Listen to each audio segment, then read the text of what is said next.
Have you always wanted to start your own business? Do you have an innovative idea or an invention, but just don't know how to turn it into a company? Are you already in business and need some help growing? The BRF's Entrepreneurial Accelerator Program can help.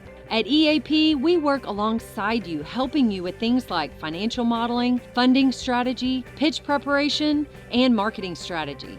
So what are you waiting for? Go to eapla.com today and set up a time to talk with our team. Let EAP help you launch or grow your business in North Louisiana today.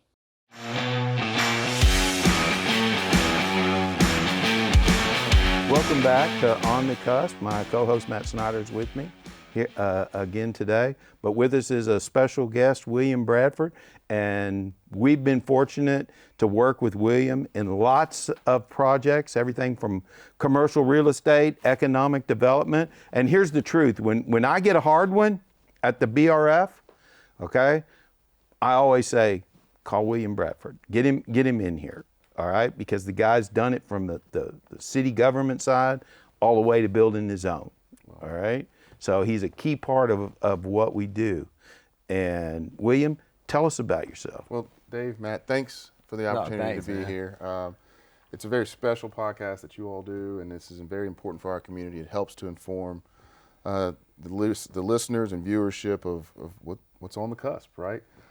So I am an attorney by trade. I'm a partner at the law firm of Blanchard, Walker, O'Quinn, and Roberts, a very historic law firm here in town. Glad to be a part of it. I currently serve as the vice president of practice development and marketing for our firm as well, so I have a leadership capacity there. And in my other life, I am a commercial real estate developer. I fancy myself a entrepreneur, serial entrepreneur. I think you have that same. That's the part I like about you. You know, and that's when really, I'm talking to you, I don't think about an attorney. I see that entrepreneur. But see, that's part of what we want on the cusp. We want those serial entrepreneurs on there. Talk about their experience. Well, I think that's very important to have those wins and losses. I think, you know, as an entrepreneur and as a person who's operated and run businesses, it gave me a different view of reality, I think. You know, before I went into city government, I owned a business. Right. And so being in city government during that time there, I was able to draw on what I would say is the reality outside of City Hall, which is, you know, people are dealing with kind of very agile problems, or they're having to address problems in a very agile way. That there is not a single answer, and there's not a book for every business. Yeah. And so, you know, we try to draw on that as an administration and encourage, you know, our city officials to recognize that businesses oftentimes, they don't have all the answers, and they don't have the know-how at times to manage the city processes or the parish processes. That's so interesting, because I think when I talk to people that just work jobs, right? They're good working people, and they're seeing you go through the struggles of whether it's me with the crawfest or events or whatever, they are just so shocked by that. And I think as entrepreneurs, and when you talk to other entrepreneurs, their take on it is a little different, because they know that's the kind of stuff you kind of have to do to get anywhere. Right. I mean, I think entrepreneurs all know it's not smooth. This isn't like going and clocking in at your 8 to 5 and, you know, doing your checklist. There's going to be crazy things thrown at you. And I mean, the city. Sure. And you got to be agile. I mean, you got to be agile. Okay. Well, you take it, Dave, and think through kind of the process, right? We elect officials every 4 or 8 years, right? So administrations, they come and go. The senior level officials, they come and go. But there are people who've been at the city or at the parish for 30 years, their entire career.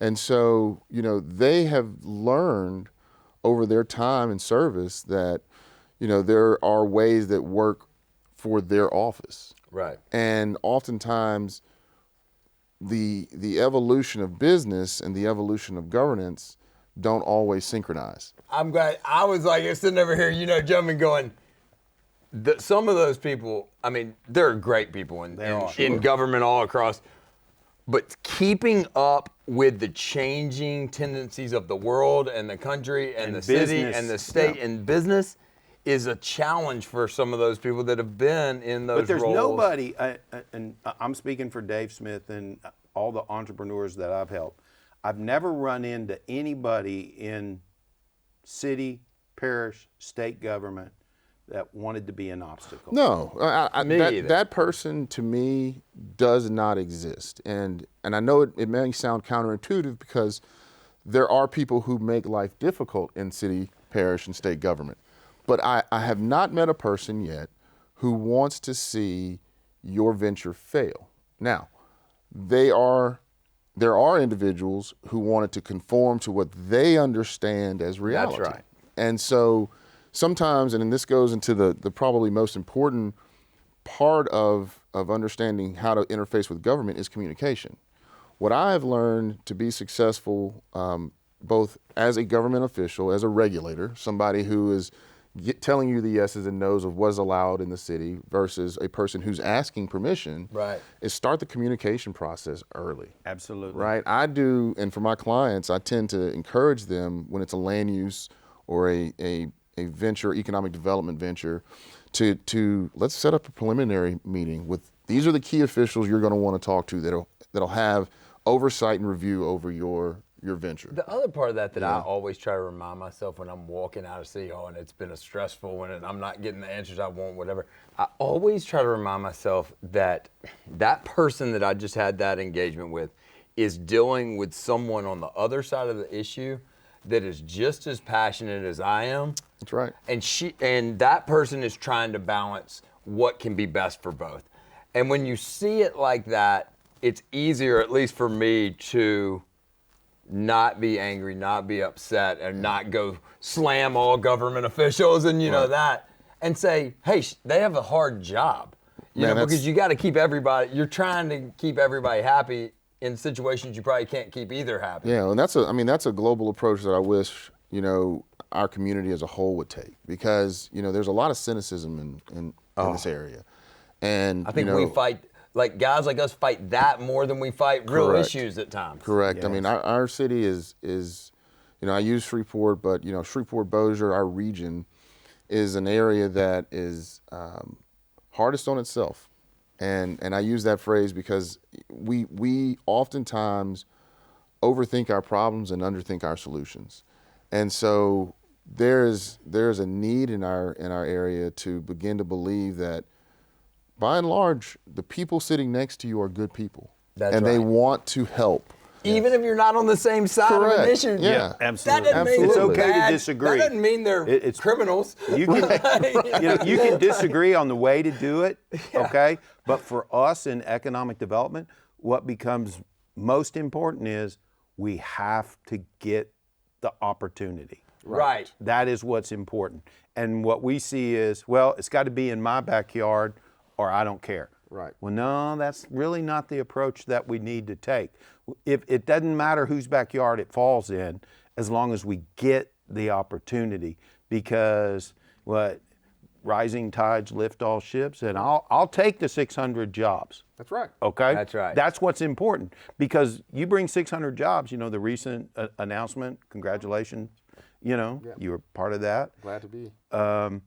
That's important, because you bring 600 jobs into Shreveport, well-paying jobs, all right? You're going to generate more opportunities for everybody, whether it's cultural, because Matt and I go back and forth. Right. He wants to build culture first, okay? I want 6,000 more jobs. Sure. The cool thing to me is the guys and girls that get it. Like, I'm not working in economic development much. I help Dave market EAP. That's about my role in economic development.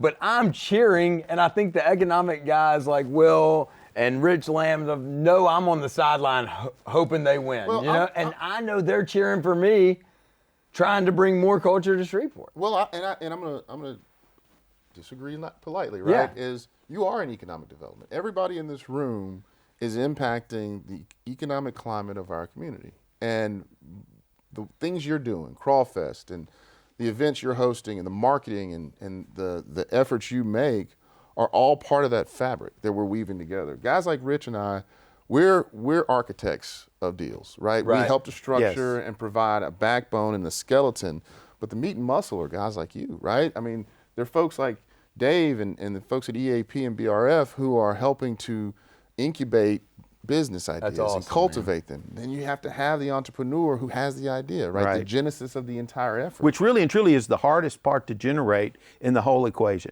Right. And that's the entrepreneur, because not everybody believes that they can take their idea and make it real. That's right. And those are my favorite people in the world, because you got to have an idea and you got to be crazy enough to think your idea doesn't work, and then you just have to have that part that just lets you go do it. Right. I think so many of us, and the older I get, it gets harder and harder to make yourself actually leap. Right. But I love seeing an entrepreneur when they're on fire. There's nothing better than that. And continuing to build, that fall blanket, that group of people who, when businesses fail or people who are not successful in their first venture, can easily become discouraged if they don't have a support system around them to encourage them and say, hey, it's going to be okay that you didn't make it this time, but there's a next time, and I continue to say that that's part of our economic culture here, and it filters into our social culture. Because, as the worst thing you have is the Facebook comment section, right? Oh my God. And for better or worse, if you dive into that, it's a place of loss, But really, in reality, there are more people out here in our community encouraging business, encouraging entrepreneurs to test their mettle and to get out and try their idea and be successful. And my job and our job here is to help build those brands, right? If our generation does one thing, and I think we're good at it, and I'm going to point this out because I think we're doing a better job than the generation a little older than us. If we do one thing, if I could choose what we did, it's changing that negative mentality towards Shreveport. And I think right now, the age is where it falls. There is some conflict in that with our parents' age. I mean, when I go in the country club and I see the tables of these guys, a lot of them are not as active as a lot of us are in the change, right? But they are slamming Shreveport, you know? And I don't see that, and I hope maybe it's because of who I choose to be around, but I don't see that in our age as much. Right. And I hope we can encourage, like Dave's guy, Kyle, who's, leaving Centenary, and if we can pass that and get that trend to change, I think that's really good. I mean, the BRF, they're doing a lot to put out positive news about Shreveport and to share that message. That, to me, will change so many of our issues. Here's the thing. A lot of times, people don't step outside of their box. Right. Or their comfort zone. Their comfort zone, right? And so they don't see the good that's happening. And I've been fortunate to live in several places, but Shreveport's always home. Right. I grew up in West Shreveport, right on Pines Road. That's why the GM plant announcement was so important to me. And now I live in Southeast Shreveport, but I laugh at people who don't, and maybe laugh is not the right word. It's always a tickle point for me when there are people who have never been to West Shreveport or have never gone to Northern Shreveport and seen the great things happening there, right? Yeah. And so until, as a community, we begin to invest at least our time, doesn't even have to be our money, in seeing other parts, travel to the other side of town, right? Right. And That see is so what's true, going on. because I told someone the other day I was so excited about that Love's going in on 49 in North Market, and they went, "What?" Exactly. Yeah. And I said, "You didn't know that?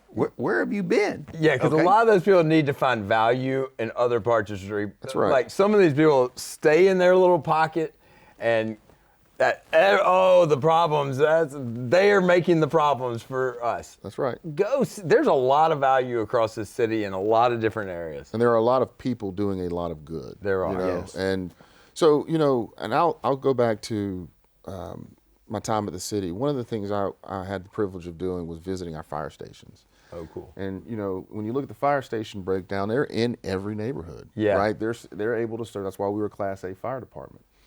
But when you go visit those fire stations, you really get to see aspects of the community that you don't, ordinarily visit and meet people you ordinarily would never meet. That is very And so, I say use the firehouse model. If you want to learn about Shreveport, go visit your firehouses and go see these communities that they're serving, because it'll give you an entirely new appreciation for the diversity of our community, the care that these people have and that people have in their neighborhoods.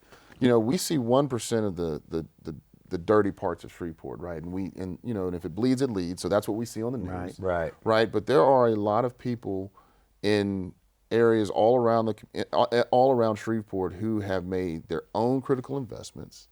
Their businesses, their life business, their family business is in places where some people will never go.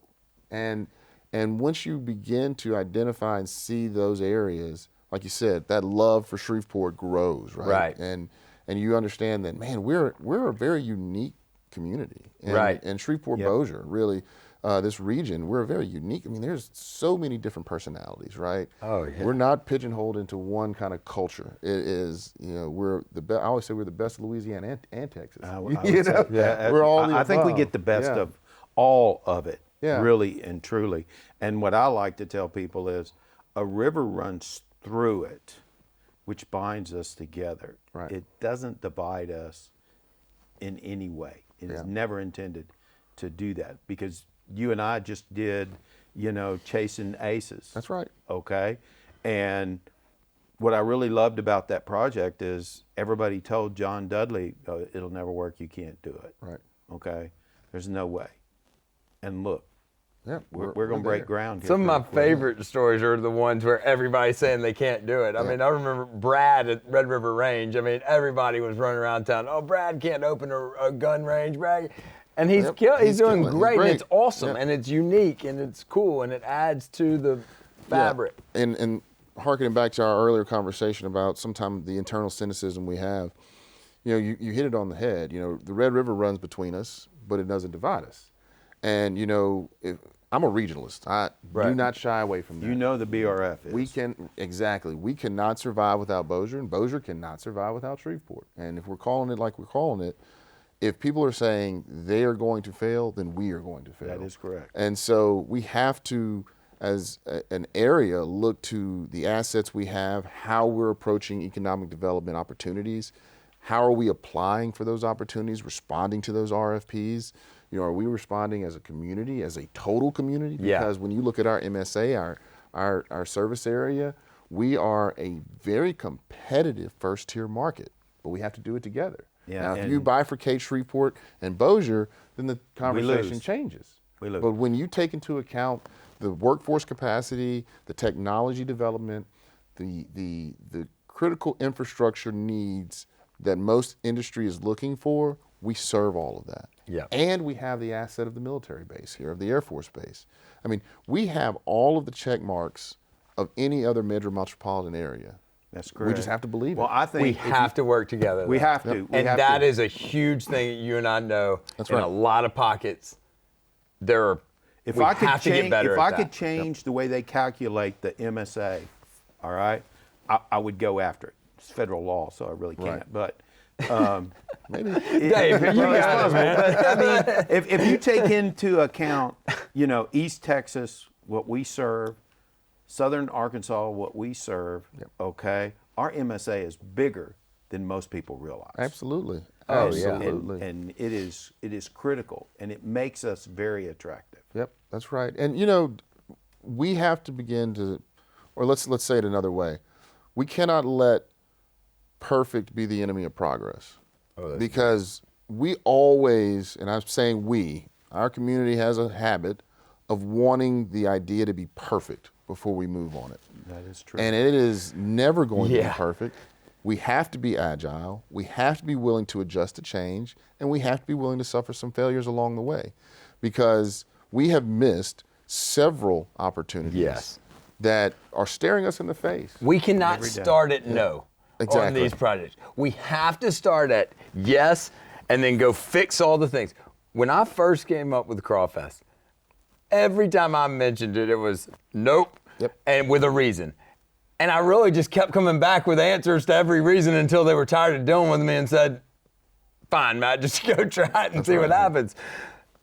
You have to start at yes. I think on some of these projects that have come to our community, the community as a whole, public perception, has started at no. That's right. And then you got to try to sell them all. And what you and I have seen is our community, the rock gets rolling, and once it's rolling in one direction, it is hard to slow it down. Yeah, That's right. absolutely. That's So we right. got to get the rocks started rolling in how do we make this work instead of how do we stop this. And I mean, beyond entertainment, what, Callenbergs have done with Prize Fest, Music Fest, I mean, that is a great example That's right. of how an idea can blossom into something that is no longer just a seedling. It is a tree of it is becoming a pillar Right. of our community. And, you see the things that Sylvester Marshall has done with Social Circle. I mean, those from an engagement standpoint are great. Now look at what the business communities are doing, and the chamber, I fortunately sit on that board with Dave. We help encourage business, but again, we have to know and work with those community leaders in order to continue to support the different businesses that are starting up, And so what y'all are doing, again, I go back to what BRF and EAP is doing, is so critical to incubate and foster new ideas and new technologies in our community because, I mean, like I said, we have one of the largest Air Force bases in the country's arsenal. Really the world. In the world. Yeah. And we are continuing to develop resources for them, right? I mean, those are the things that our community does well. And, the manufacturing jobs, we are a great manufacturing community. We have the infrastructure to deploy from a distribution standpoint. So, like I said, we check all those boxes. We just have to believe it. Yeah, We have to believe it. absolutely. And we need to wrap this up. But William, thanks for coming. Absolutely. Appreciate everything that you do. And Likewise. thank you, man. Thank you. Thank you both for the Thank you, man. opportunity. I was glad to do it. Absolutely.